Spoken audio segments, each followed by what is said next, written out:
আবারও হিট করেছে, কিন্তু এর সাথে বাউন্ডারি হওয়ার সম্ভাবনা, কিন্তু গোরান আউট হচ্ছে, তখন আউট হচ্ছে, চান্স আছে।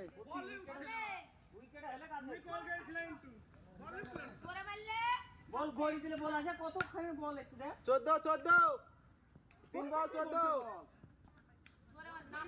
একার জন্য হইলে হয় 3 বল 14 এটা মতে আউট মতে লাভলি ফিল্ডিং।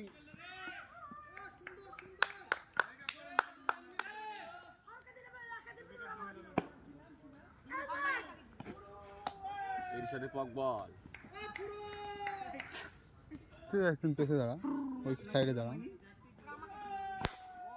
হিট করেছে এই মুহূর্তে ছক্কা, 12 বাউন্ডারি 5 বল। চৌকা। এই আম্পায়ার জানো লে বাচ্চা আম্পায়ার যাও। প্যাচ